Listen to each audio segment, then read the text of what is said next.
روشنی میں جو آپ نے سماعت فرمائی ہیں، جو آپ نے سنی ہیں، آئیے ذرا موجودہ دور کے ان قبر پرستوں اور قبر کے پجاریوں کا جائزہ لیں، اور جو شدے، علم، چبوترے، جھنڈے، پنجے، مزار، قبر، استھان جو آج کلمہ لا الہ الا اللہ محمد الرسول اللہ صلی اللہ علیہ وسلم پڑھ کر کے آج یہ مولوی کروا رہا ہے، یہ ملا کروا رہا ہے، میں اس میں عوام کو میں اس لیے میں ان کو تھوڑا سا دوسرے درجے پہ رکھتا ہوں کہ ان عوام کو اس بیچاروں کا پتہ نہیں ہے، بلکہ وہ لمبے لمبی داڑھیاں، لمبے لمبے صافے اور پگڑیاں اور لمبی لمبی چھڑیاں اور تسبیحیں دیکھ کر یہ اللہ کے نبی کی یہ بھولی بھالی امت ان کے فیور میں آ جاتی ہے اور ان کی چگنی چپڑی باتوں میں وہ آ جاتی ہے۔ تو ان مولویوں کا یہ اصل میں یہ کام ہے، وہ لوگ جو ہے آج ان کی وجہ سے یہ بیچارے گمراہ ہوئے ہیں۔ تو آئیے ہم ان قبر کے پجاریوں کا جائزہ لیں کہ یہ جو کام کرتے ہیں کیا ان کا یہ کام مشرکین مکہ کی طرح ہے یا نہیں؟ کیا ان کا یہ کام صرف لا الہ الا اللہ محمد رسول اللہ نکال دیجئے، باقی یہ سارا کام مشرکین مکہ کی طرح ہے یا نہیں ہے؟ نام کی بات بھی آئے گی تو مشرکین مکہ میں بھی عبدالعزیز تھے، اب مشرکین مکہ میں بھی عبداللہ نام کے موجود تھے لوگ، نام بھی کوئی مختلف نہیں تھا، صرف یہ تھا کہ وہ کلمہ لا الہ الا اللہ نہیں پڑھتے تھے۔ آج کلمہ لا الہ الا اللہ پڑھ کر کے اسلام کا لیبل لگا کر بالکل وہی عمل کیا جا رہا ہے جو مشرکین مکہ کیا کرتے تھے۔ آئیے اس کا پتہ لگائیں، ان کے عقیدے انہی لوگوں کے عقیدوں کی طرح ہیں یا نہیں ہیں؟ ہو سکتا ہے کسی کے ذہن میں یہ سوال اٹھتا ہو کہ جناب ہم تو کلمہ پڑھتے ہیں، ہم تو نماز پڑھتے ہیں، ہم مشرک کیسے ہو سکتے ہیں؟ کیا مسلمان بھی مشرک ہو سکتا؟ کیا کلمہ پڑھ کے بھی آدمی مشرک ہو سکتا ہے؟ تو ایسے میرے عزیزوں، میرے بھائیوں کو میں یہ بتلانا چاہوں گا کہ اس آیت کریمہ قرآن کی آیت سنو، قرآن کریم کی روشنی میں اللہ رب العزت ارشاد فرما رہا ہے، وہ اپنا جواب ڈھونڈو کہ اللہ کیا فرما رہا ہے۔ اللہ فرما رہا ہے کہ وما یؤمن اکثرهم باللہ الا وهم مشرکون، بہت سارے ایسے لوگ ہیں جو لا الہ الا اللہ پڑھتے ہیں، جو اللہ کے اوپر ایمان لانے کا دعویٰ کرتے ہیں لیکن وہ مشرک ہیں۔ تو اس آیت کریمہ سے ہمیں یہ معلوم ہوا کہ شرک ایک ایسا خطرناک گناہ ہے کہ وہ کلمہ پڑھنے کے باوجود بھی انسان کو لگ سکتا ہے، کیونکہ اللہ فرما رہا ہے اور اللہ اپنے فرمان میں جھوٹا نہیں ہے۔ تو شرک کرنے کے باوجود بھی، کلمہ پڑھنے کے باوجود بھی آدمی مشرک ہو جاتا ہے، یعنی اکثر دعوے داران ایمان جو ہیں وہ شرک کی دلدل میں پھنسے ہوئے ہیں۔ اگر کوئی کہتا ہے کہ بندے خدا تم دعویٰ تو ایمان کا کرتے ہو، اللہ کے بندو تم تو اللہ رب العزت کے اوپر ایمان کا دعویٰ کرتے ہو مگر شرک میں گرفتار ہو، آخر کیوں شرک کر رہے ہو؟ شرک و توحید کو تم کیوں ملا رہے ہو؟ تو جواب دیتے ہیں کہ میاں ہم شرک تھوڑی کر رہے ہیں، بلکہ انبیاء اور اولیاء سے محبت رکھتے ہیں، ان کی عقیدت ان سے ہم الفت کرتے ہیں، ان سے محبت رکھتے ہیں۔ ان کی عقیدت میں شرک تو تب ہوتا جب ہم انہیں اللہ کے برابر سمجھتے، ہم تو انہیں اللہ کا بندہ سمجھتے ہیں، اللہ کا مخلوق سمجھتے ہیں۔ اللہ نے انہیں یہ قدرت اور یہ تصرف دے دیے ہیں کہ وہ جس کو چاہیں، جس کی بگڑی بنا بنانا چاہے بنا دیں، جس کو چاہے بیٹا دیں اور جس کو چاہے بیٹی دیں۔ ان کو پکارنا اللہ ہی کو پکارنا ہے، ان سے مدد مانگنا اللہ ہی سے مدد مانگنا ہے، ان سے گریہ وزاری کرنا، ان سے فریاد کرنا در حقیقت اللہ ہی سے فریاد کرنا ہے۔ یہ لوگ اللہ کے بڑے پیارے لوگ ہیں، اللہ کے محبوب بندے ہیں، یہ جو چاہیں کر دیں، یہ جس کو چاہیں عطا کر دیں، ان کو اختیار ہے، یہ ہمارے سفارشی ہیں، یہ ہمارے وکیل ہیں، یہ ہمارے وسیلہ ہیں۔ ارے میاں تم بغیر سیڑھی کے چھت پہ کیسے چڑھ سکتے ہو؟ بغیر سیڑھی کے چھت پہ کیسے جا سکتے ہو؟ ان کے ملنے سے رب مل جاتا ہے، ان کے ملنے سے رب مل جاتا ہے۔ اور اس طرح کی فضول باتیں نعوذ باللہ وہ کرتے ہیں۔ اور میرے عزیزوں، اور جب ہم ان قرآنی آیات پر غور کرتے ہیں تو پچھلے بالکل وہی نقشہ سامنے آتا ہے کہ جیسے پچھلے زمانے کے مشرکین کرتے تھے۔ ان بیچاروں کو معلوم نہیں کہ شرک یہی نہیں ہے کہ کسی کو اللہ کے برابر قرار دے دیا جائے، شرک صرف یہی نہیں ہے کہ کسی کو اللہ کے برابر قرار دے دیا جائے یا اس کے مقابل مانا جائے، بلکہ شرک یہ بھی ہے کہ جو چیزیں، جو باتیں اللہ عز و جل نے اپنی ذات، اپنی صفات اور اپنی عبادات کے لیے مخصوص فرما لی ہیں، انہیں غیروں کے لیے کرنا یہ بھی کیا کہلاتا ہے؟ شرک کہلاتا ہے۔ مثال کے طور پہ سجدہ کرنا، طواف کرنا، رکوع کرنا، قربانی، منت، مشکل کے وقت پکارنا، قدرت و تصرف وغیرہ، یہ تمام سب چیزیں یہ سب دوسروں کا بھی کچھ حصہ، ان سب چیزوں میں دوسروں کا بھی کچھ حصہ جاننا، چاہے ذاتی یا عطائی، بہرحال یہ تمام سب شکلیں شرک کی آتی ہیں۔ اور شرک ایک ایسا بھینکر اور ایک ایسا خطرناک گناہ ہے کہ اللہ تبارک و تعالیٰ اس کو کبھی معاف نہیں کرے گا۔ اللہ رب العزت نے قرآن کریم نے فرمایا انہ من یشرک باللہ فقد حرم اللہ علیہ الجنہ، جو اللہ تعالیٰ کے ساتھ شرک کرتے ہوئے مرے گا اللہ جنت کو اس کے اوپر حرام کر دے گا۔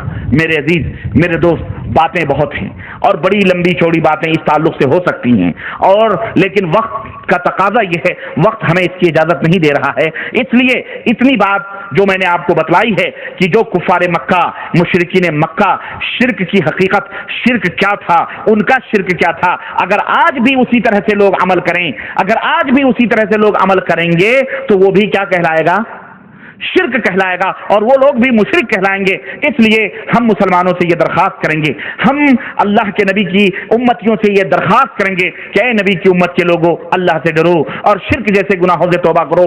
یہ پیر پرستیاں، یہ قبر پرستیاں، یہ بابے، یہ کچھ نہیں تمہیں دے سکتے ہیں، نہ یہ تمہارا کوئی بال بیکا کر سکتے ہیں، نہ تمہاری کوئی بگڑی بنا سکتے ہیں، اور نہ ہی تمہیں کچھ فائدہ پہنچا سکتے ہیں۔ ایک بات ذرا بتلاؤ، ایک بات ہمیں ذرا بتلاؤ، میں تم سے پوچھنا چاہتا ہوں، اور وہ بات یہ ہے کہ اگر تمہیں کوئی مصیبت آئے یا کسی بندے کو، آخری بات کہہ کے میں اپنی بات ختم کرنا چاہوں گا، اگر کسی بندے کو کسی مشکل کا سامنا ہے، کسی مصیبت کا سامنا ہے، اور وہ چاہتا ہے کہ اس کی مشکل دور ہو جائے، لیکن وہ اللہ کے سوا کسی دوسری ہستی کو پکارنا چاہتا ہے جسے تم پکارتے ہو، جیسے یہ کہا جاتا ہے یا علی مشکل کشا، یا غوث المدد، یا خواجہ، یا وغیرہ وغیرہ، ایسی ہی دوسری کسی ہستی کو پکارنا چاہتا ہے جو اس کی مشکل کو دور کر دے۔ اب بتائیں، اب ایک سوال ہے اور وہ یہ ہے، اور وہ بتائیں کہ اگر اللہ کے سوا کوئی اور ہستی اس کائنات کے اندر مشکل حل کر سکتی ہے، اللہ کے سوا کوئی اور ہستی مشکل حل کر سکتی ہے، تو ذرا بتلاؤ کہ پکارنے والا اور اس مشکل کشا کے درمیان جو ہزاروں میل کی دوری پر ہے، وہ زندگی میں یا زندگی کے بعد پکارنے والے کی آواز کو سن سکتا ہے؟ نہیں سوال سمجھ میں آیا؟ نہیں سمجھ میں آیا؟ آپ لوگ ادھر ادھر دراصل توجہ بانٹے ہوئی ہیں نا، یہ جو چلت پھرت ہو رہی ہے اس سے آپ نظریں ادھر ہو جاتی ہیں۔ ایک شخص ہے، اس کو مشکل درپیش ہے، اور وہ اللہ کے سوا کسی اور کو پکارنا چاہ رہا ہے، جس کے بارے میں لوگوں نے یہ مشہور کیا ہوا ہے کہ یہ مشکل دور کرتا ہے، ٹھیک ہے، جیسے لوگ کہتے ہیں نا یا غوث یا خواجہ۔ اب بتلاؤ، وہ کسی مشکل میں پھنسا ہے، اور وہ جس کو پکارنا چاہتا ہے، ہزاروں میل کا فاصلہ ہے اس کے درمیان، اور اس کے جس بابے کو یا جس ہستی کو پکارنا چاہ رہا ہے، اب وہ یہاں سے پکار رہا ہے، تو بتلاؤ وہ زندہ ہو یا مردہ ہو، وہ اس کی آواز کو سن سکتا؟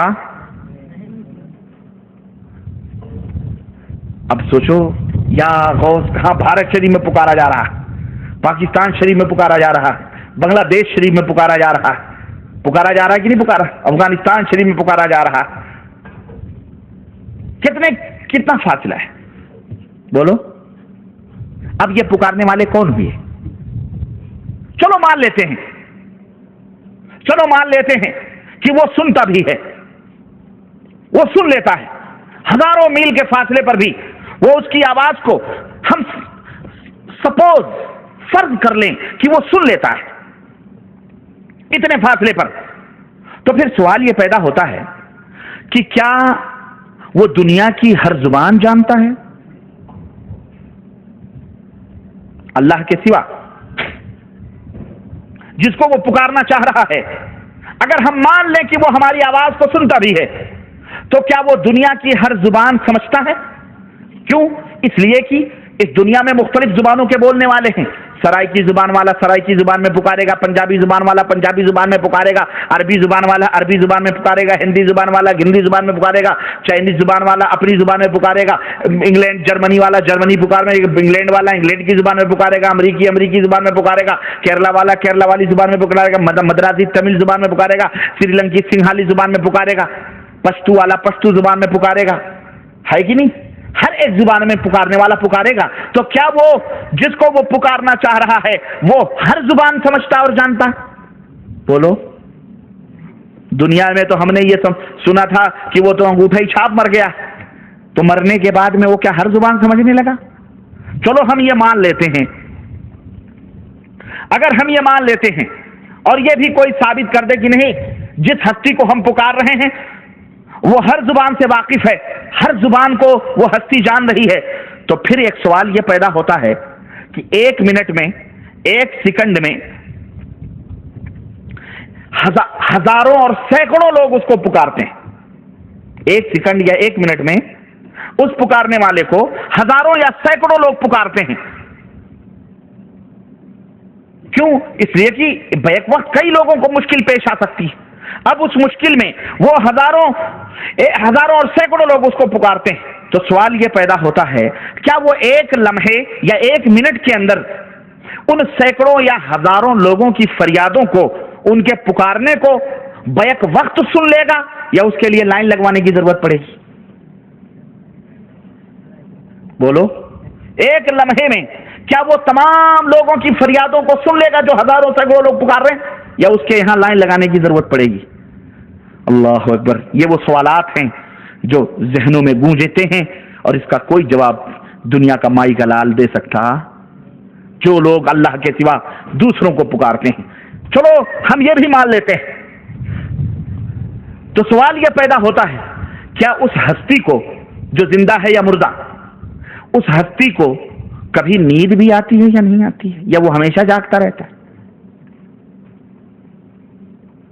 سوال ہے کہ نہیں ہے یہ؟ یا اس ہستی کو نیند بھی آتی ہے یا وہ ہمیشہ جاگتا رہتا ہے؟ اگر اسے نیند آتی ہے تو پھر تو ہمارے پاس اس کے ٹائم ٹیبل کی ایک لسٹ ہونی چاہیے کہ وہ کب سوتا ہے کب جاگتا ہے.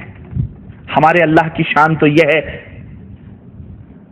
کیا ہے؟ اللہ لا الہ الا هو الحی القیوم لا تاخذہ سنۃ ولا، اسے نہ نیند آتی ہے، نیند تو نیند ہے، اسے اونگ تک نہیں آتی. یہ ہمارے اللہ کی شان ہے. لیکن اللہ کے سوا یہ جس کو پکارنا چاہ رہا ہے، چاہے وہ ہستی زندہ ہو یا مردہ، اسے کبھی نیند آتی ہے یا نہیں؟ اگر نیند آتی ہے تو ہمارے پاس ایک لسٹ ہونی چاہیے کہ کب اس کو نیند آتی ہے اور کب وہ جاگ رہا ہوتا ہے، تاکہ ہم اپنی مشکل صرف اسی وقت پیش کریں جب وہ جاگ رہا ہو. اس کے نیند میں ہم ڈسٹرب نہ کریں. یا پھر یہ بتلایا جائے کہ اسے کبھی نیند ہی نہیں آتی، اور جسے کبھی نیند نہیں آتی وہ کون ہے؟ بولو. اللہ. نمبر 5، ایک شخص گونگا ہے. کیا ہے؟ گونگا ہے. گونگے بھی ہوتے ہیں نا. یا کوئی انسان کسی ایسی مشکل میں پھنسا ہوا ہے کہ اس کا گلا بند ہے، بندھا ہوا بیچارہ، آواز نہیں نکل رہی ہے اس کی.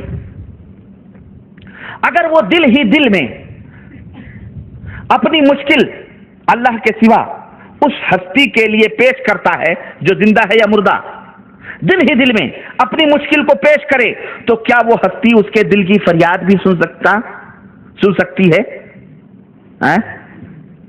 اللہ فرماتا ہے کہ واللہ یعلم ما تسرون وما تعلنون. اللہ کی شان تو یہ ہے کہ جو تم چھپاتے ہو، جو تم ظاہر کرتے ہو، اسے بھی اللہ جانتا ہے. تو ایک گونگا اگر پکارنا چاہے یا غوث المدد، تو آواز تو اس کو نہیں نکلتی ہے، دل میں کہے گا نا وہ، تو کیا غوث پاک کو اس کی بھی خبر ہو جاتی ہے؟ سوال ہے. یا جن بزرگوں کو لوگ پکارتے ہیں، اگر یہ عقیدہ رکھتے ہیں تو بتاؤ وہ مسلمان ہو سکتے؟ اسی طرح سے میرے بھائی، انسان کو پیدائش سے لے کر موت تک مختلف چھوٹی بڑی مشکلات کا سامنا ہوتا ہے. اگر وہ ہستی جس کو وہ پکار رہا ہے وہ آدمی یا وہ شخص تمام مشکلات اگر اس بندے کو کوئی مشکل آتی ہے تو ظاہر ہے زندگی سے لے کر موت تک بہت سارے مشکلات، جب سے پیدا ہوتا ہے مرنے تک بہت سارے مشکلات کا سامنا اسے کرنا پڑتا ہے، اور اگر اللہ تمام مشکلات کو حل کر سکتا ہے اور کرتا ہے، اگر اللہ تمام مشکلات کو حل کر سکتا ہے تو پھر یہ بتلاؤ غیر کے پاس جانے کی کیا ضرورت ہے کہ نہیں؟ اور اگر غیر اللہ کے سوا کوئی ان تمام مشکلات کو حل کرنے پر قادر ہے تو پھر بتاؤ اللہ کی کیا ضرورت ہے؟ سمجھ آ رہی ہے بات کہ نہیں آ رہی؟ نعوذ باللہ، یہ یہی ثابت کرنا چاہ رہے ہیں کہ کچھ باتیں اللہ کر لیتا ہے، کچھ باتیں یہ اعوذ باللہ۔ چلو اس کا بھی ایک سوال ہے، اور وہ یہ ہے کہ اگر اللہ غیر اللہ جس کو یہ پکارتے ہیں، چاہے ولی ہو، نبی ہو، پیر ہو، کوئی بھی ہو، اگر جن کو یہ مشکل کشا تم سمجھتے ہو، حاجت روا سمجھتے ہو، تمام اگر یہ ان کو حاجت روا اور مشکل کشا سمجھتے ہو، اگر یہ تمام مشکلات کے حل کرنے پر قادر ہیں تو سوال یہ پیدا ہوتا ہے، اگر یہ تمام مشکلات پر حل کرنے پر قادر ہیں، یا اگر یہ تمام مشکلات پر اگر تمام مشکلات کے حل کرنے پر قادر یہ نہیں ہیں، مثال کے طور پر اگر یہ نہیں ہیں تو ہو سکتا ہے کہ کچھ مشکلات حل کرنے کا بیڑا اللہ نے اٹھایا ہو اور کچھ مشکلات کے حل کرنے کی ذمہ داری ان کے سامنے، ان کے اوپر ہو، تب بھی ہمارے سامنے ایک ایسی صورت میں ایک فہرست ہونی چاہیے کہ کون سے مشکلات اللہ سے حل کروائے جائیں اور کون سے مشکلات ان غیر اللہ سے حل کروائے جائیں۔ ہے کہ نہیں؟ سوال ہے کہ نہیں؟ سوال۔ اور ایک سوال یہ بھی ہے